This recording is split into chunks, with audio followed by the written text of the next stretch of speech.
Okay okay. Good afternoon students. आज आपण या ठिकाणी 11वी सायन्समधील ऑप्टिक्स या चॅप्टरमधील आर्टिकल स्टार्ट करणार आहोत.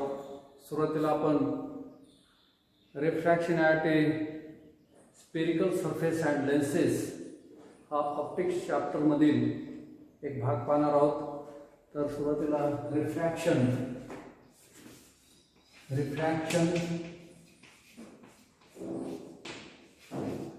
at a spherical surface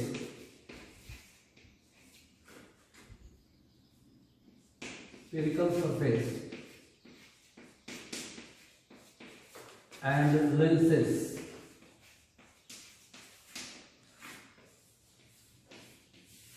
Refraction at a spherical surface and lenses.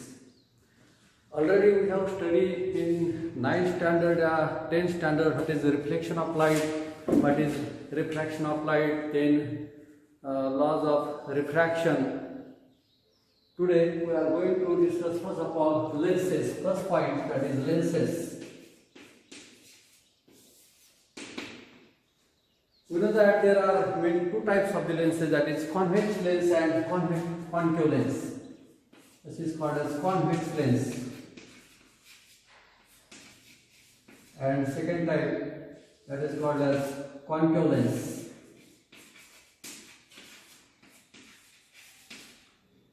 What is meant by convex lens? येईल कुणाला सांगता convex lens म्हणजे काय आणि concave lens म्हणजे काय? Convex lens, what is meant by convex lens?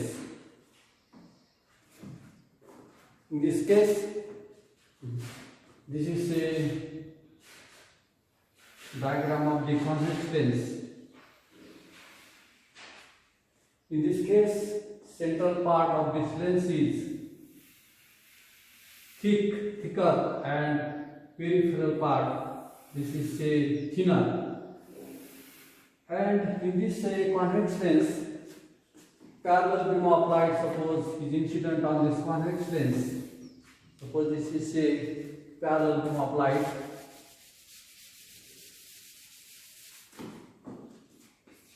Convex lens.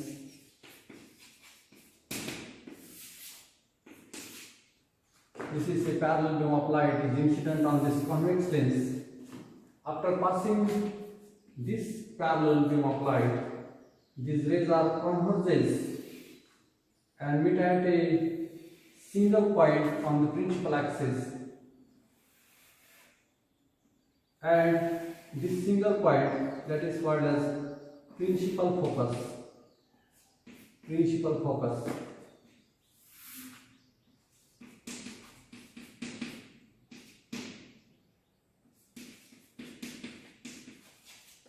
And we know that this is a optical center of a lens. Optical center.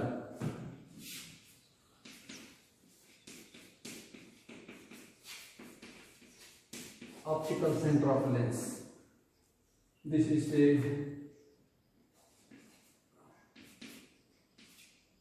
parallel beam of light rays is incident on this convex lens. After passing, these rays are converges and meet at a single point. This is called as principal focus, and distance from principal focus to the optical center of a lens, this is called as focal length.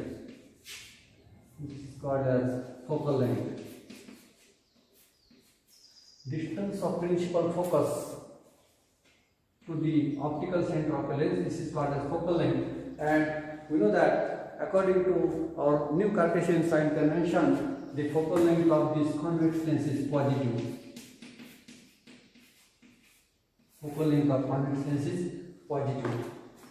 Similar way, in case of concave lens,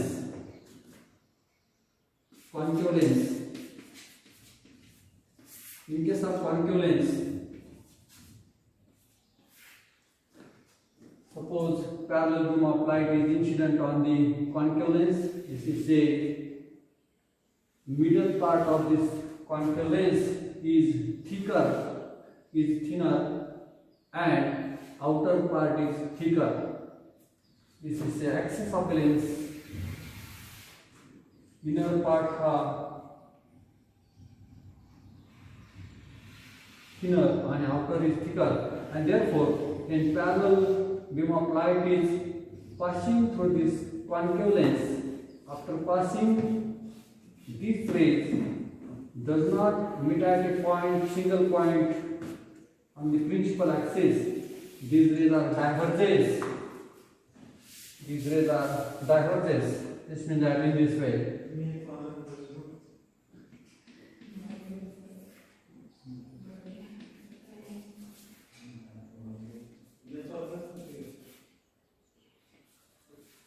And these rays are meet each other in opposite side of the principal axis. Suppose this is principal focus on opposite side of this axis, and this is called as the principal focus. Principal focus. And this is the optical center.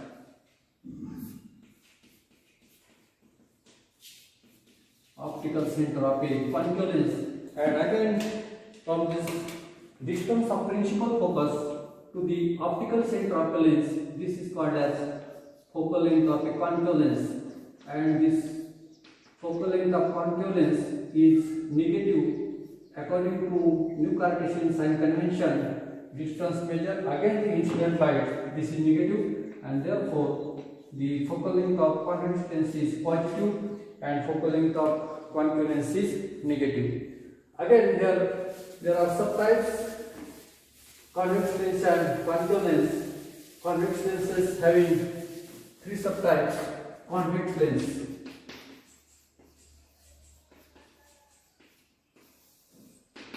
Three subtypes. First is called as biconcave.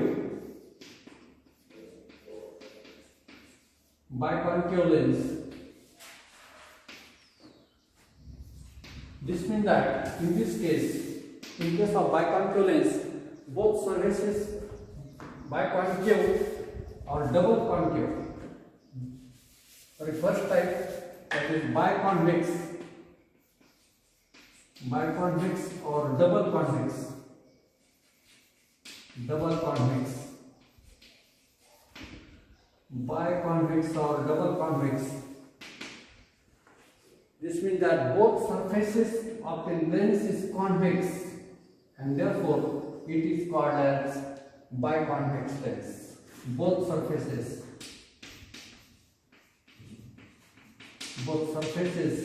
are convex. Second subtypes of convex lens, this is plano-convex, plano-convex lens. In this case, one surface is plane and other surface is convex, therefore it is called as plano-convex lens. And third type, that is concavo-convex.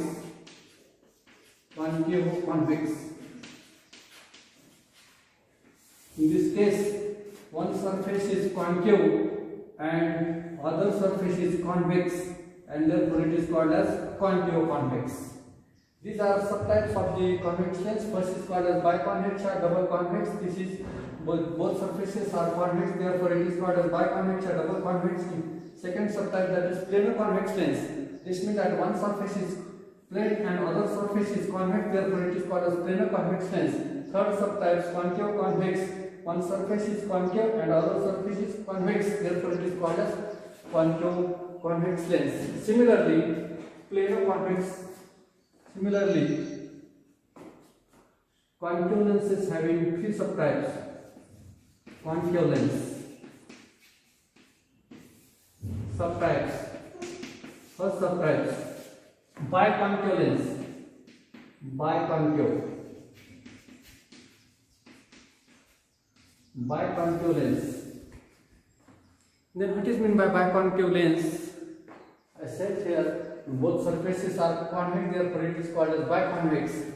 In case of biconcave lens, both surfaces are concave, and therefore it is called as biconcave lens. It is formed due to external surface of two spherical surface, and therefore it is called as biconcave lens. Second subtype, that is plano-concave. One surface is plane and other surface is concave, therefore it is called as plano-concave lens. Plano-concave. Plano-concave lens. One surface is plane and other surface is concave, therefore it is called as plano-concave. And third type, convexo-concave. Convexo-concave lens. This means that one surface is convex, and other surface, one surface is convex and other surface is concave. Therefore, it is called as convexo-concave. These are different subtypes of convex and concave lens. In case of convex lens, there are three types: biconvex, double convex lens. Both surfaces are convex. Plano-convex. This means that one surface is plane and other surface is convex. Therefore, it is called as plano-convex. Concave-convex. One surface is concave and other surface is convex. Therefore, it is called as concave-convex. In similar way, concave lenses have three subtypes, that is biconcave. This means that both surfaces are concave, therefore it is called as biconcave. Second subtype, that is plano-concave. One surface is plane and other surface is concave, therefore it is called as plano-concave lens. Then convexo-concave lens. One surface is convex and other surface is concave, therefore it is called as convexo-concave lens. Then next point here, when number of lenses, two or more thin convex lenses are kept in contact, then their combination, the effective combination of these lenses becomes, suppose if two or more thin lenses are combined together, then their focal power of the lenses, if two or more lenses are kept in contact,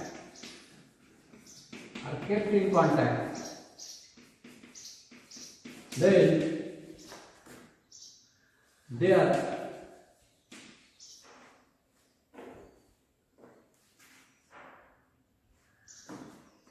relation is 1 upon f. This is equal to summation of 1 upon fi. 1 upon f. This is equal to summation of 1 upon fi. This means that we can write down here 1 upon f1 plus 1 upon f2 plus 1 upon f3 plus up to dash dash. And this means that we know that power of a lens, it is the reciprocal of focal length. P is equal to 1 upon f.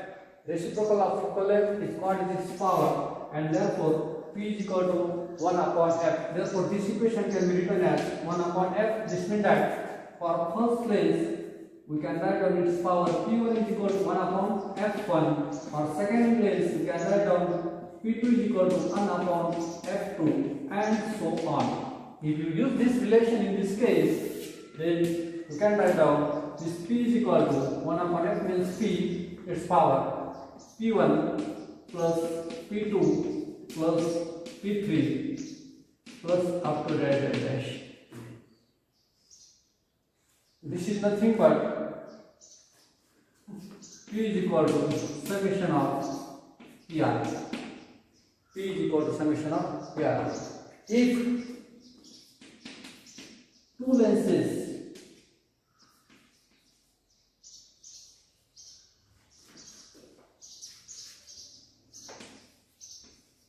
are placed in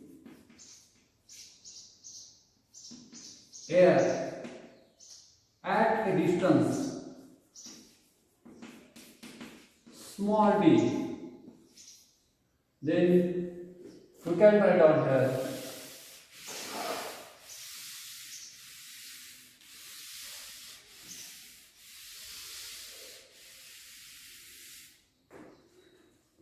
1 upon f. This is equal to 1 upon f1 plus 1 upon f2 minus d times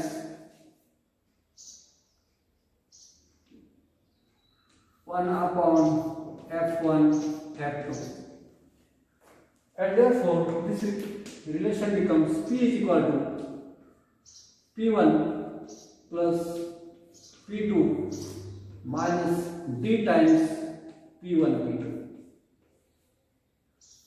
P is equal to P1 plus P2 minus D times P1 P2. Using this relation, we can find out the effective focal length. Sometime question may be asked, find out the combined focal length of a convex lens having focal length 10 cm and 20 cm. This means that here value of two convex lenses, the focal length f1, this is equal to 10 cm, and f2, this is equal to 20 cm.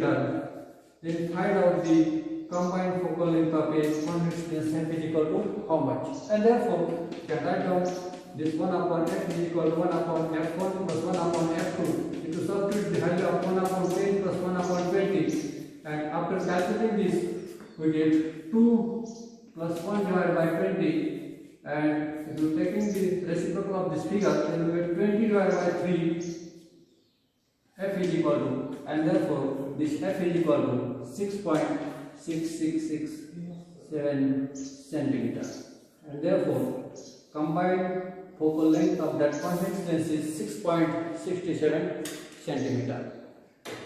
Then this is about say lenses. When two lenses are kept in contact, then the resultant combination or effective combination of the lenses, this is equal to 1 upon f1 plus 1 upon f2. Yeah, three lenses are kept in contact, then 1 upon f is equal to 1 upon f1 plus 1 upon f2 plus 1 upon f3 in this way. Then next point is the refraction at a single spherical surface. Refraction at a single spherical surface. I draw here first of all diagram of a single spherical surface.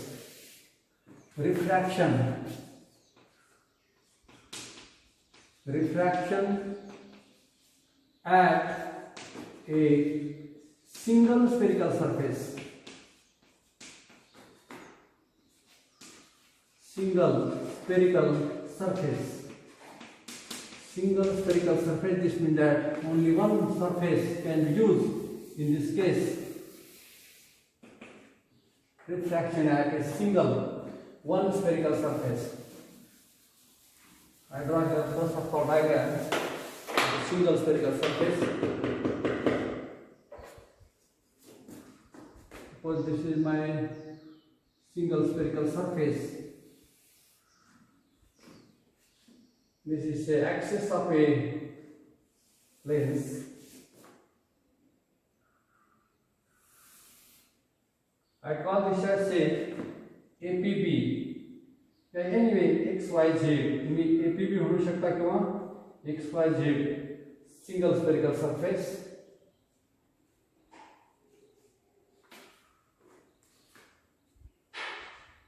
I call this as A. Then this is a point B. And this is a B point. This is a object O placed on this principal axis. Object O, and this, due to this object, a ray of light is incident on the spherical surface. These rays are incident on the surface APB and gets refracted and travels along the path in this way. and after passing, these rays are meet each other on the principal axis. And one image is formed. I call this as say eye. Therefore, eye is the real image of object O. This is a direction of ray of light. It can be travels in this way. And suppose this is my center of curvature of the spherical surface, single spherical surface. I call this as a point C. This is a center of curvature of the spherical surface C. And this is a therefore angle of refraction, I is angle of incidence. Then this small r, this is corresponding angle of refraction. Then this ray is called as OD. This ray is called as OD. This is a point A. This point is called as a D point. These are the direction of ray of light. This is a my angle. I call this as a alpha. I call this as another angle image formed to this object due to object O. This is called as beta, and this angle is called as say center of curvature, that is called as gamma. And this is a medium 1 having refractive index N1, and this is another medium having refractive index N2. This is my axis. I call this as a X, and this is called as a X dash. This is a object distance, and already we know that this object distance is denoted by minus u, object distance.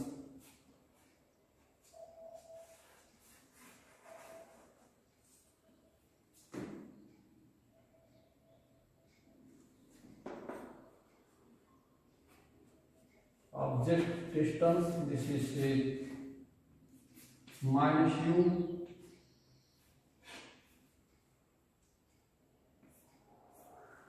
this is a image formed to this object O,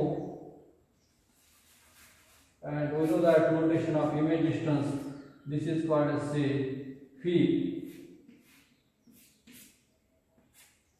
and this is a radius of curvature of the spherical surface. It is denoted by capital R.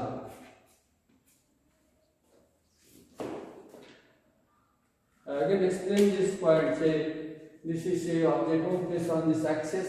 Due to this object, this OD ray is incident on the surface at point D and gets refracted and travels along DI, which meet on this axis. Image form that is called as I. Therefore, I is the real image of the object O. There is APB, a section of a spherical surface to a convex lens. Then this I is called as angle of incidence to the refractive index N1. Then R is corresponding angle of refraction of the medium N2. Then this OP, this is called as say OP is axis of this the spherical surface. Then alpha, beta and gamma are the angle made by DO, DI and DC. Alpha, beta and gamma are the angle made by DO, DI and DC with this principal axis,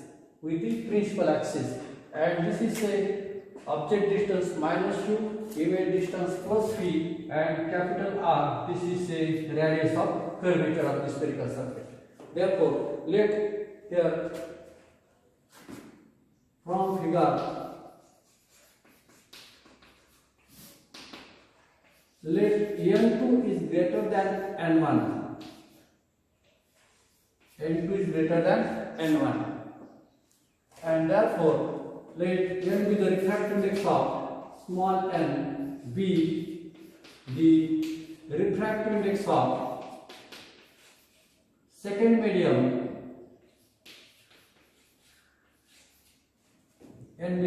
refractive index of second medium with respect to first medium, and with the refractive index of second medium with respect to first medium, and therefore refractive index of second to first medium, this is equal to n2 upon n1. Suppose this is my equation number 1. Then according to Snell's law of refraction, according to Snell's law, according to Snell's law of refraction, we know that Snell's law of refraction. What is Snell's law of refraction? It is the ratio of sine of angle of incidence to the sine of angle of refraction. It is the therefore refractive index of second medium to first medium, and sine I upon sine I.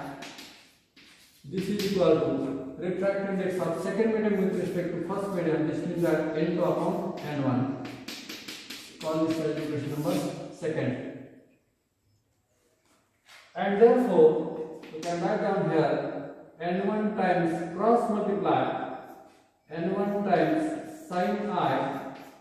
This is equal to n2 times sine I. n1 times sine I is equal to n2 times sine I. In this case,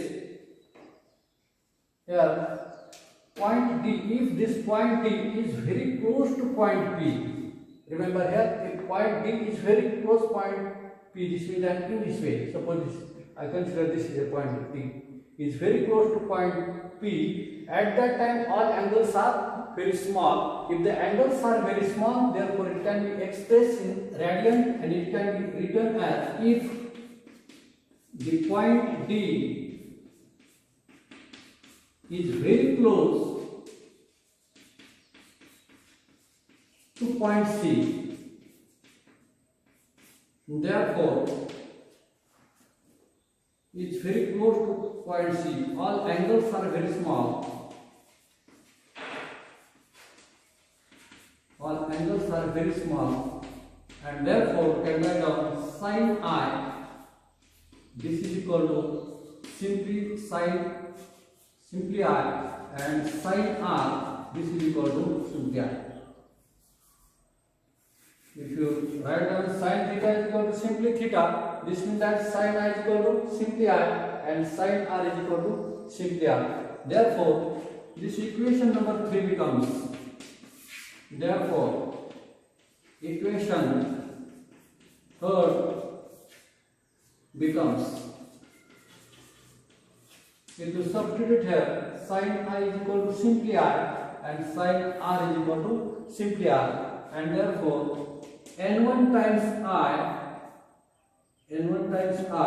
this is equal to n2 times R. n1 times I is equal to n2 times R. Suppose this is my equation number 4. Also, from figure, here we have to find out the value of I and value of R. From figure, we have to find out the value of I and value of R. Consider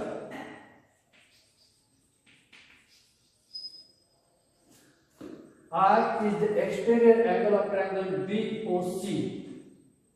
I is the exterior angle of triangle DIC. Consider triangle DOC. I is equal to, from this triangle BOC, I is equal to alpha plus gamma. Alpha plus gamma. Suppose this is my small a number equation. Also, consider another triangle, that is triangle DIC. This triangle DIC in this case. In this case, gamma is the exterior angle of triangle DIC, and therefore this gamma is equal to R plus beta. We have to find out the value of R, and therefore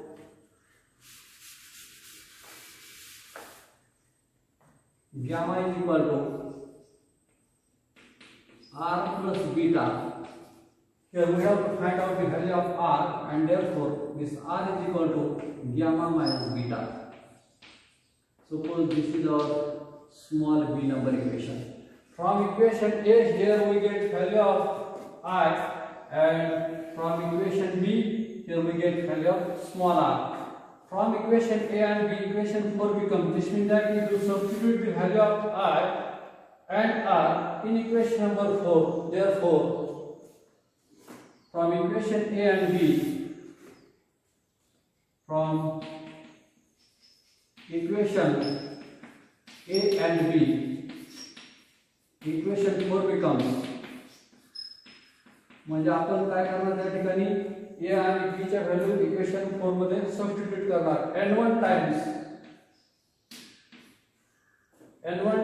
I, that is alpha plus gamma, this is equal to n2 times r means gamma minus beta, and therefore n1 times alpha plus n2 times gamma, this is equal to n2 times gamma minus n2 times beta. n1 alpha plus n2 times beta. I write here left hand side n1 times alpha plus n2 times beta. This is equal to another right hand side neglect common part, that is gamma inside bracket n2 minus n1.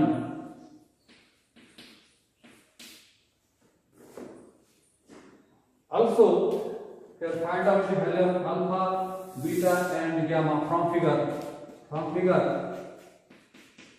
We have to find out value of alpha, beta and gamma. Alpha is equal to